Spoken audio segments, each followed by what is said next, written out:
tayo muna tumayo at magdasal.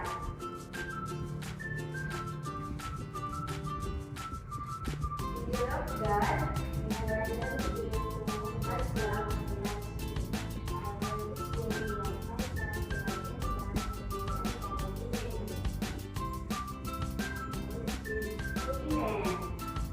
Pwede na kayong umupo. So, bago tayo magsimula, alam niyo ba yung kantang Sampung Mga Daliri, mga bata? Opo. Okay, so kung ganon, tumayo na tayong lahat at kumanta.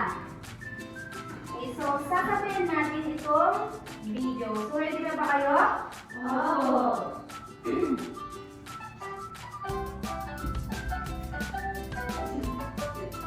Sampung mga daliri,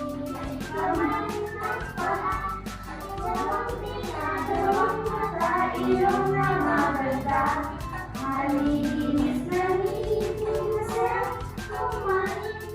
Bilang masarap nagsasabing huwag kang masinungaling. Okay, so, gusto niyo na ba ulitin mga bata? Opo. Okay, so one more time. Okay, so,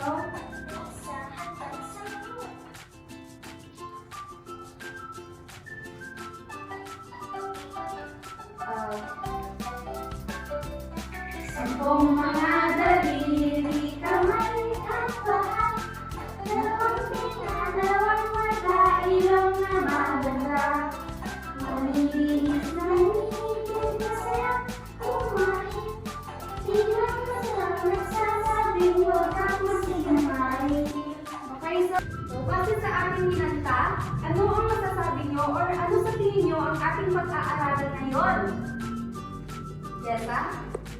Tungkol sa ating mga kinakain. Oo, tungkol sa ating kinakain. Ano pa? Yuni? Tungkol po sa pangangalaga sa ating katawan. Oh, tama. Ito ay tungkol sa ating pangangalaga sa ating sarili. So, bago natin simulan ang ating aralin, may ipapakilala ako sa inyo. Siya si Mario. So, bakit dito sa larawan, ano ang masasabi nyo kay Mario or pwede nyo siyang ilarawan? So, ang simulan ko na. So, si Mario ay malusog na bata. Ayun naman. Tessa, Magaling kumain na mukbanger. oh, okay, so si Mario ay magaling kumain. So, ano ang kanyang mga kinakain? Yun, Mika. Gulay, ma'am. O, gulay. Ano pa? Yuni. Prutas, ma'am. Okay, so prutas. Ano pa? Tessa. Tinapay, ma'am. Tinapay. Ano pa? Tessa ulit. Mani, ma'am. O, so Mika naman. Ikaw naman. Itlog, ma'am. Okay, so magaling. So, si Mario ay malusog na bata. So, gusto niyo ba maging kagaya niya, mga bata? Opo. Okay, so kung ganon, kung gusto niyo maging malusog at maging tulad ni Mario, okay, so ating pag-aaralan ang mga iba't ibang paraan para maalagaan natin ang maayos ang ating katawan. So, una, dapat tayo'y maligo araw-araw. So, sino ang naliligo dito araw-araw, mga bata? Magaling! So, bakit nga ba natin kailangan maligo? Tessa? Para mabango, ma'am. Oh, para tayo maging mabango. Ano pa? Mika? Para maging malinis. Oo, para maging malinis at dumi. Ano pa? Para matanggal ang mga bakterya, ma'am. Okay, so magaling mga bata. So dapat tayo maligo araw-araw o kung kinakailangan. So pangalawa naman, magsipilyo ng ngipin pagkatapos kumain. So kailan tayo dapat magsipilyo? Pagkatapos Kumain. Okay, so may mga sipilyo ba kayo mga bata? Meron. Oo. So kung bakit nga tayo nagsisipilyo sa tingin nyo? Para malinis ang Yung may sinasabi ka? Para malinis ang Oo, para malinis ang ating mga ngipin para ano ba? Tessa? Para hindi ko Magaling para hindi mabaho at mapagod kayo na maayos. So pangatlo, kailangan natin hugasan ang mga kamay bago at pagkatapos kumain. So maghuhugas ba kayo ng kamay mga bata? Opo. So hindi lang pagkatapos kumain, hindi bago din kumain. So bakit ba kailangan natin maghugas ng kamay? Para, Desa? Malinis ang kamay bago isubo. Oo, para malinis ang kamay. So, bakit? Anong mangyayari kapag hindi malinis ang ating mga kamay kapag kumakain? Ika! Oo, magkakasakit tayo. Hugasan ang mga kamay bago at pagkatapos kumain para hindi tayo magkasakit at maging malinis palaging ating mga kinakain. At susunod, kumain ng masusustansyang pagkain. So, tulad ni Mario, masusustansya ang kanyang kinakain. So, nakikita nyo, kumakain siya ng mga gulay at prutas. So, kumakain ba kayo ng mga gulay, mga bata? Okay, so magaling. Okay, so magbigay nga kayo ng mga gulay at prutas na inyong kinakain. Junie. Apple. Okay, apple. Ano pa? Repolyo. Oh, repolyo. Ano pa, Desa? Sitaw. Wow, sitaw. Meron pa ba? Orange ma'am. Oh, orange. Ano pa? Kamatis. Banana. Ano pa? Milk. Oh, tama. Diba? Maraming masusustansyang pagkain. Ang susunod naman ay uminom ng 8 basong tubig sa isang araw. So, umiinom ba kayo ng maraming tubig, mga bata? Opo. So, kung kinakailangan ay palagi kayong magbaon ng tubig para mapanatiling hindi kayo mauhaw, okay? Opo. Magaling. Okay, so bakit nga ba tayo umiinom ng maraming tubig? Para? Hindi po matuyo ang lalamunan. Oo, para hindi matuyo ang ating mga lalamunan. Ano pa? Mika? Para hindi ma-dehydrate ma'am. Oo, tama. Para stay hydrated. Ano pa, Junie? Para po, ma'am, mapalitan yung mga fluid sa ating Oo, tama. Magaling, mga bata. So, dapat tayo uminom ng at least 8 glasses of water a day. So, ilan lamang itong mga paraan para mapanatiling maayos at malusog ang ating mga katawan. So, naiintindihan niyo ba ang ating aralin, mga bata? Opo. Kung gano'n, magbigay na kayo ng paraan na ating inaral para mapanatiling malusog at maayos ang ating mga katawan. Desa! Maligo araw-araw. Okay, so maligo araw-araw. Ano pa? Kumain ng masusustansyang Tama. Ano pa, Junie? Maghugas ng kamay Tama. pagkatapos kumain. Okay, so tama, magaling. So, bakit nga ba natin kailangan itong mga paraan para mapanatiling maayos ang ating malusog at maayos na katawan?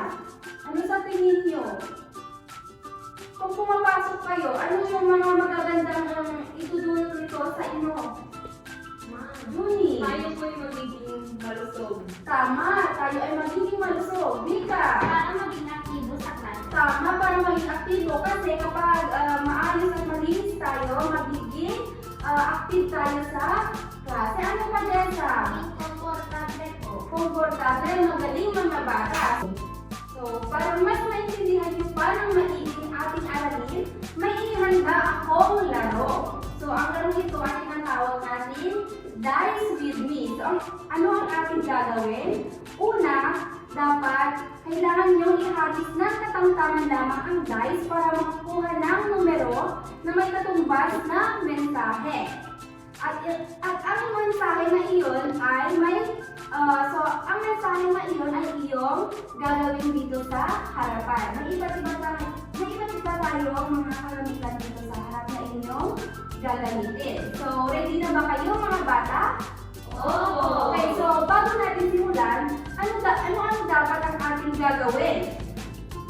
Para maging mas maayos ang ating laro. Desa? Makipag-participate po. Okay, tama. Makipag-participate. Ano pa? Magtaas po ng kamay kung sinusunod. Tama, magtaas ng kamay kung may gustong sabihin. Ano pa? Maglaro ng maayos. Okay, so ready na ba kayo? Opo. So, okay, so sinong gustong mauna? Okay, so Junie. So number 6, Junie. So ano ang iyong gagawin? Magsuklay ng buhok. So si Junie ay magsusuklay ng buhok.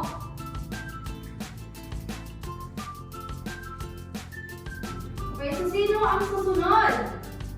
Si Jessa.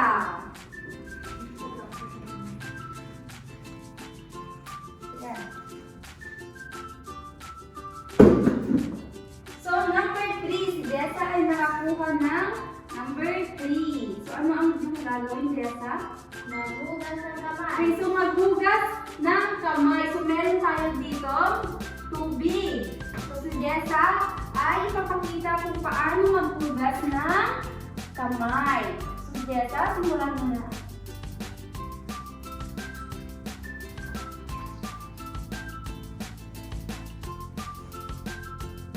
Okay, so sino bang gusto? Jessa.